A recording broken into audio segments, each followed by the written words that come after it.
Le totémisme est un système de croyances et de pratiques spirituelles où les membres d'une communauté ou d'un groupe humain entretiennent une relation particulière avec un totem, qui peut être un animal, une plante ou un objet. Ce totem est considéré comme le symbole, le protecteur ou l'ancêtre spirituel du groupe. Selon l'anthropologue Claude Lévi-Strauss, le totémisme est une manière pour les sociétés traditionnelles de structurer et de comprendre leur environnement naturel tout en tissant des liens symboliques entre l'humain et le monde non humain. Le totem représente à la fois une identité collective et un principe de régulation sociale, puisqu'il est au cœur des croyances et des rituels de la communauté. Les origines du totémisme sont souvent associées aux sociétés tribales et indigènes, principalement en Afrique, en Australie, chez les Amérindiens et dans d'autres régions du monde. Selon le sociologue Émile Durkheim, le totémisme est l'une des premières formes de religion, où la vénération d'un objet ou d'un animal permet de renforcer la cohésion sociale et de donner un sens à l'organisation de la société. Des études ont montré que le totémisme est apparu dans les sociétés de chasseurs-cueilleurs, où le respect des animaux et des plantes était vital pour la survie. Il est donc probable que cette pratique ait émergé dans des sociétés qui cherchaient à établir une connexion spirituelle avec leur environnement naturel. Cependant, le totémisme ne se limite pas à une simple vénération, il sert aussi de base à des lois sociales et à des codes de conduite. Le totémisme joue un rôle fondamental dans la structuration des sociétés traditionnelles africaines, non seulement en tant que système religieux, mais aussi en tant qu'outil de régulation sociale. Comme l'a expliqué l'anthropologue Marcel Mauss, les croyances totémiques sont intimement liées à l'identité collective et à la solidarité au sein des groupes humains. Dans les sociétés traditionnelles africaines, par exemple, le totem sert à préserver l'harmonie sociale, à garantir la protection contre les forces naturelles et spirituelles, et à transmettre des enseignements moraux et éthiques à travers les générations. Les rituels et cérémonies associés au totémisme, comme les danses, les sacrifices ou les initiations, renforcent l'unité du groupe et permettent de maintenir des liens avec les ancêtres, souvent perçus comme des esprits protecteurs. De plus, le totémisme permet de marquer des frontières sociales, comme l'interdiction de consommer certains animaux ou plantes, ce qui régule non seulement les pratiques alimentaires, mais aussi l'ordre social et religieux au sein de la communauté. Ainsi, le totémisme représente bien plus qu'une simple pratique religieuse, il est le reflet d'une vision du monde qui lie l'humain à la nature, à ses ancêtres et à la communauté dans une relation d'interdépendance profonde. Bonjour, et bienvenue dans Africultura, la bibliothèque sur le savoir africain. Nous allons aujourd'hui explorer un thème très complexe. Pour mieux comprendre le totémisme, nous allons analyser les principes du totémisme africain, les fonctions et rôles du totémisme dans les sociétés, et enfin le totémisme dans le contexte moderne. Le totem comme symbole et protecteur. Le totémisme repose sur une relation profondément symbolique entre un groupe humain et un élément naturel, un animal, une plante ou un objet sacré.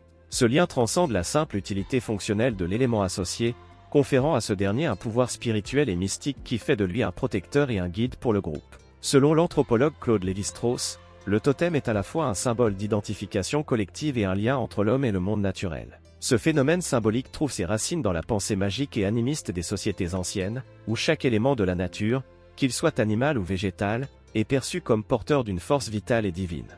Par exemple, parmi les aborigènes d'Australie, chaque tribu possède un totem unique, souvent un animal, qui est vénéré comme un ancêtre mythologique.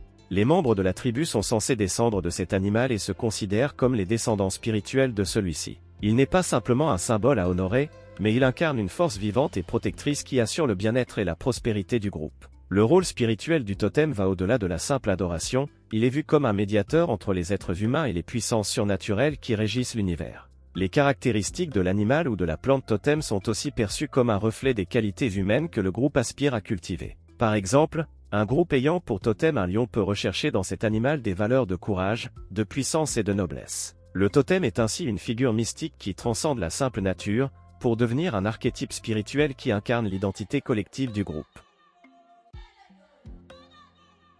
Les règles de la relation avec le totem. Le totémisme impose des règles strictes quant à la manière dont les membres du groupe doivent interagir avec leur totem. Ces règles sont fondées sur l'idée que le totem n'est pas seulement un symbole abstrait, mais une entité vivante et sacrée qu'il faut respecter et honorer. Parmi les interdictions les plus communes, on trouve celles liées à l'usage alimentaire du totem.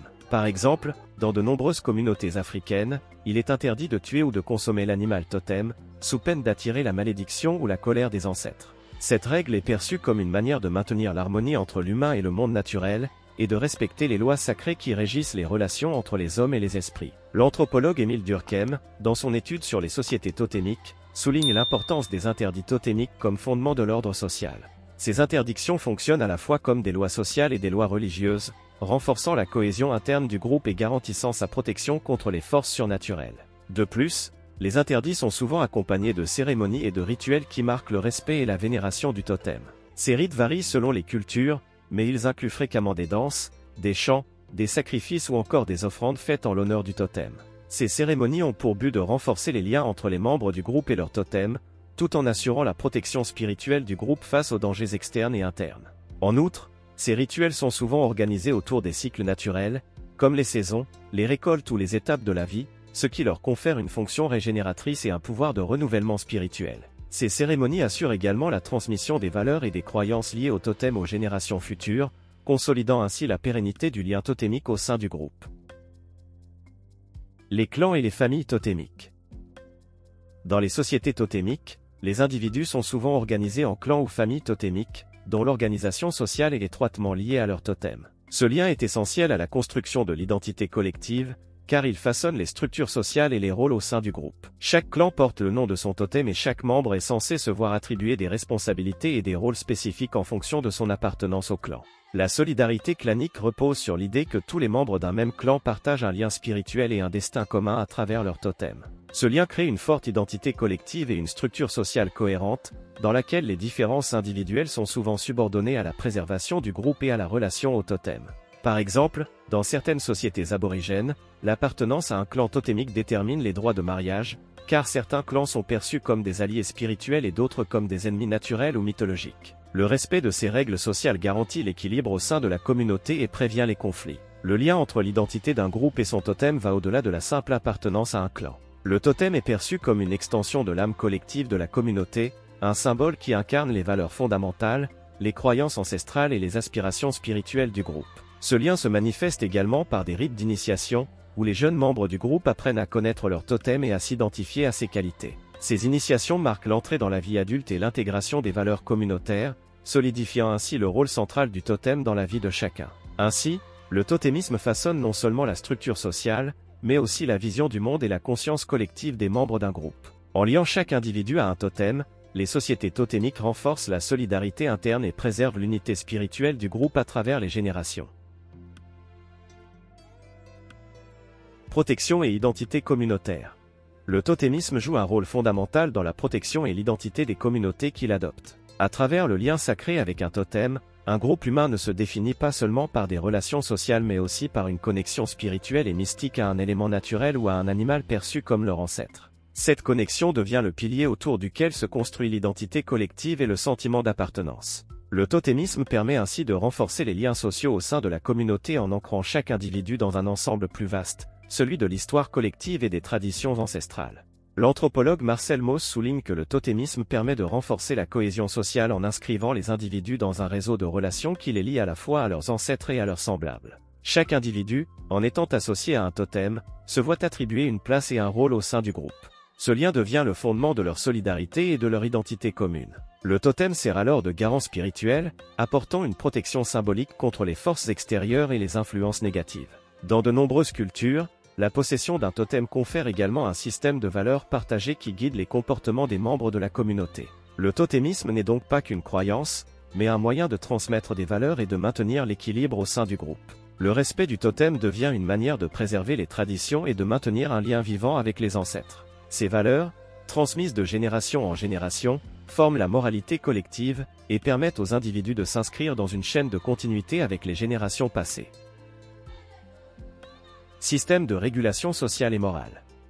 Le totémisme, au-delà de son rôle spirituel et protecteur, constitue un système de régulation sociale et morale. En effet, la relation sacrée avec le totem est régie par une série d'interdits et de prescriptions qui assurent le bon fonctionnement de la communauté.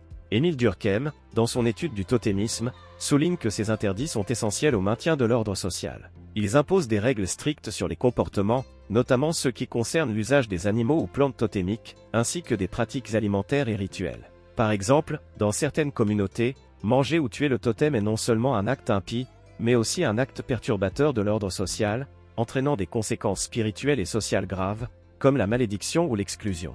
Les interdits totémiques agissent ainsi comme un système de loi morale qui régule les relations sociales et garantit la solidité du groupe.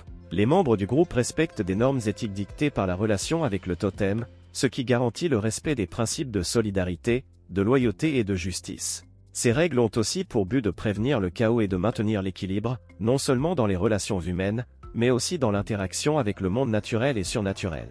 Le totémisme, par l'imposition de ces interdits, assure une régulation morale et spirituelle, indispensable à la survie du groupe et à sa prospérité. L'importance de ces règles n'est pas seulement dans la pratique des interdits, mais aussi dans le sens symbolique qu'ils revêtent. Ces règles sont perçues comme l'expression d'une volonté supérieure, celle des ancêtres ou des esprits, qui guident la communauté dans la droiture et la justice. Les transgressions des lois totémiques, donc, ne sont pas seulement des fautes sociales, mais des offenses spirituelles qui entraînent des répercussions mystiques.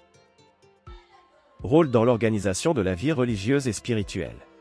Le totémisme est indissociable de la vie religieuse et spirituelle des sociétés traditionnelles africaines. Il ne se limite pas à une simple organisation sociale, mais constitue un pilier spirituel autour duquel se déploient toutes les pratiques rituelles et religieuses du groupe. Le totem est vénéré à travers des cérémonies de culte et des rites de passage, qui assurent la pérennité de la relation spirituelle avec les ancêtres et le monde surnaturel.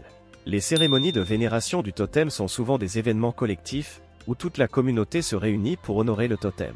Ces cérémonies peuvent inclure des danses, des chants, des sacrifices ou des prières, dans le but de renforcer le lien spirituel avec le totem et de solliciter sa protection. Les rituels varient selon les cultures, mais ils ont tous en commun le but de maintenir l'harmonie entre les êtres humains et le monde spirituel. Dans cette perspective, le totémisme agit comme un mécanisme d'intégration spirituelle qui assure la cohésion religieuse au sein de la communauté. Par ailleurs, le totémisme joue un rôle central dans les rituels d'initiation, où les jeunes membres de la communauté sont formés à la connaissance des traditions et des enseignements spirituels du groupe. L'initiation, marquée par des épreuves et des épreuves rituelles, est un moment clé de la vie religieuse, car elle permet aux jeunes initiés de se relier de manière profonde au totem de son clan et d'intégrer les valeurs et la sagesse spirituelle du groupe. Ces rites de passage sont vus comme des moments de transformation spirituelle, où l'individu entre pleinement dans la vie adulte et prend conscience de son rôle au sein de la communauté. Enfin, le totémisme intervient également dans les rituels de guérison. Le totem, considéré comme un être spirituel puissant, est parfois invoqué pour guérir les malades ou pour protéger contre les forces malveillantes. Ces pratiques sont fondées sur la croyance que le totem a le pouvoir d'intercéder auprès des forces surnaturelles, de purifier les individus et de restaurer l'équilibre spirituel. Le totémisme, à travers ses pratiques religieuses et spirituelles, devient ainsi un mécanisme de soutien pour la communauté, lui permettant de traverser les épreuves de la vie en maintenant une connexion sacrée avec le monde invisible. Ainsi, le totémisme va bien au-delà d'un simple système de croyances. Il structure la vie religieuse et spirituelle, joue un rôle fondamental dans l'organisation sociale et morale et permet à la communauté de rester unie dans un ensemble de valeurs et de pratiques communes. Il fait le lien entre le passé, le présent et l'avenir, offrant à chaque génération les outils nécessaires pour préserver l'harmonie collective et le bien-être spirituel. Évolution du totémisme avec la mondialisation et la modernité. Le totémisme, qui avait une place centrale dans les sociétés traditionnelles, a dû s'adapter face à l'irruption de la modernité et à la mondialisation. Ces forces, notamment l'arrivée des religions monothéistes, les transformations sociales et l'évolution des structures économiques, ont profondément bouleversé l'organisation sociale des communautés où le totémisme était autrefois prédominant. Comme l'affirme Émile Durkheim dans les formes élémentaires de la vie religieuse, les sociétés modernes ont vu se diversifier les systèmes de croyances et les pratiques religieuses, entraînant l'érosion des traditions totémiques dans les communautés qui se sont urbanisées et sécularisées. L'un des facteurs majeurs ayant contribué à cette évolution est la diffusion des religions monothéistes, telles que le christianisme et l'islam, qui ont souvent remplacé les pratiques spirituelles locales, y compris le totémisme africain, en imposant des modèles de croyances universelles et centralisées. Ces religions ont, dans de nombreux cas, minimisé l'importance des pratiques totémiques au profit de leur propre hiérarchie religieuse, faisant de la croyance en un seul Dieu l'élément central du système spirituel des communautés. L'éducation formelle, introduite à travers les écoles coloniales et les systèmes d'enseignement modernes, a également eu un impact déterminant sur la transmission des croyances traditionnelles. Comme l'indique Kwame Nkrumah, l'éducation moderne, en se concentrant sur des valeurs rationalistes et occidentales, a souvent conduit à l'abandon des pratiques spirituelles traditionnelles, y compris celles liées au totémisme, au profit de croyances plus individualistes ou pragmatiques.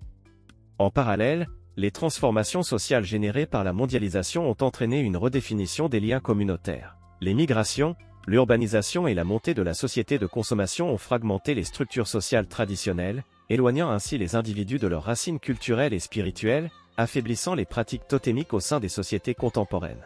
Cependant, ces changements ne signent pas la fin du totémisme.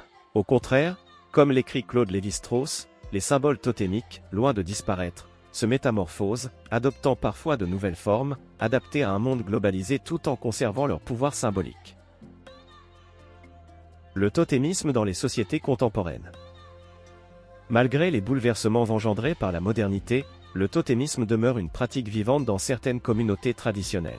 Les clans totémiques continuent d'exister dans de nombreuses sociétés africaines, où le respect des totems reste un aspect essentiel de la culture. Par exemple, au Cameroun, dans certaines communautés Bassa ou Ewondo, la vénération des animaux et des plantes totémiques demeure un facteur clé de l'identité collective et de la solidarité sociale. Ces communautés continuent de pratiquer des rituels totémiques, même face à l'influence croissante des religions mondiales et des formes de modernité. Le totémisme ne se limite pas uniquement à des pratiques traditionnelles, mais connaît également une revalorisation dans certaines formes de spiritualité moderne.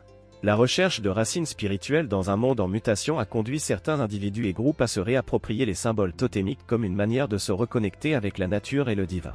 Comme le remarque Victor Turner dans ses études sur les rituels et la symbolique, le totémisme a trouvé de nouvelles expressions dans des mouvements spirituels contemporains, où les pratiques ancestrales sont réinterprétées pour répondre aux aspirations spirituelles et écologiques du monde moderne. Le totémisme s'impose ainsi comme un symbole de résistance à la mondialisation et un moyen d'affirmer une identité en rupture avec l'uniformisation culturelle. Certaines communautés, particulièrement celles qui se sont engagées dans des pratiques écologiques et néo-chamanistes, intègrent des éléments du totémisme dans leur recherche d'une spiritualité alternative, marquée par une connexion profonde avec la terre et les forces naturelles. Ces réinterprétations contemporaines du totémisme montrent que, loin de disparaître, celui-ci se transforme et évolue pour s'adapter aux défis du monde moderne.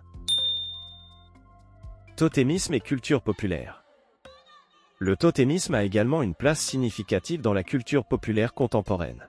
Influencé par les mouvements artistiques, le cinéma et la littérature, il sert de métaphore pour aborder des thèmes comme l'identité, la connexion à la nature et la spiritualité. Les symboles totémiques se retrouvent fréquemment dans les arts visuels, où ils sont utilisés pour évoquer des mondes mystiques ou pour symboliser des liens ancestraux. Dans le cinéma, des films comme Avatar, de James Cameron, par exemple, incorporent des éléments du totémisme pour explorer des thèmes écologiques et spirituels. Le lien entre les habitants de la planète Pandora et leurs animaux totémiques sert de métaphore pour la connexion sacrée entre l'homme et la nature, un thème qui rappelle les croyances totémiques traditionnelles. Cette utilisation du totémisme dans des récits modernes traduit l'aspiration à rétablir un équilibre entre l'humain et son environnement, un principe fondamental du totémisme traditionnel. En littérature, des auteurs comme Chinua Achebe dans Things Fall Apart ou Wole Soyinka dans ses écrits sur les mythes Yoruba ont continué d'explorer les pratiques totémiques et leurs implications sociales et spirituelles dans un monde en pleine mutation. Ces œuvres montrent que le totémisme, bien que confronté aux défis de la modernité, reste une source inépuisable de réflexion sur l'identité culturelle, le pouvoir spirituel et l'ordre social. Ainsi, le totémisme continue de vivre dans la culture populaire, devenant un élément de réflexion et d'interprétation des défis du monde moderne. Il demeure un outil précieux pour comprendre la relation complexe entre l'individu, la communauté et le monde naturel, tout en offrant une vision alternative du monde, ancrée dans une spiritualité primordiale et écocentrique. En somme, loin de disparaître avec la mondialisation et la modernité, le totémisme se réinvente, s'adapte et continue de jouer un rôle important dans la vie contemporaine, tant dans les sociétés traditionnelles que dans les formes de spiritualité moderne et la culture populaire.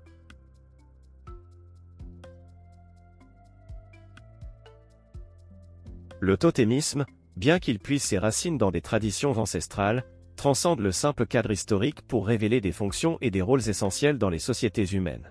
Il a agi comme un pilier spirituel, social et culturel, unifiant les communautés autour de symboles sacrés qui guident leur organisation, leurs valeurs et leur vision du monde. Par sa capacité à protéger, structurer et inspirer, le totémisme s'est affirmé comme un véritable réservoir de sagesse où la nature et l'homme cohabitent dans une symbiose empreinte de respect et de mystère. En outre, le totémisme demeure un vecteur clé de l'identité culturelle.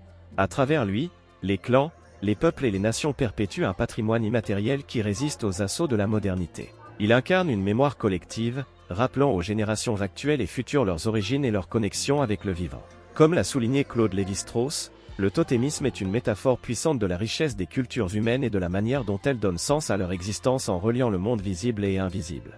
Cependant, à l'ère de la globalisation et de l'individualisme croissant, le totémisme fait face à des défis de taille. Sa survie repose sur sa capacité à s'adapter tout en maintenant ses fondements. Déjà, des signes d'une renaissance apparaissent, des communautés le réinterprètent pour s'adapter aux réalités contemporaines, tandis que des mouvements écologiques et spirituels modernes s'en inspirent pour promouvoir un retour aux valeurs essentielles de connexion et d'équilibre avec la nature.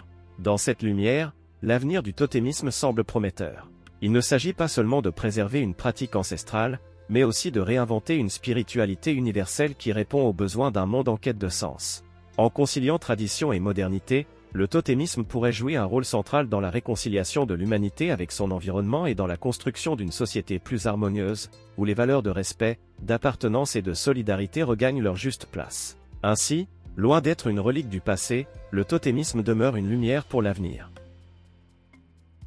Merci d'être resté jusqu'à la fin.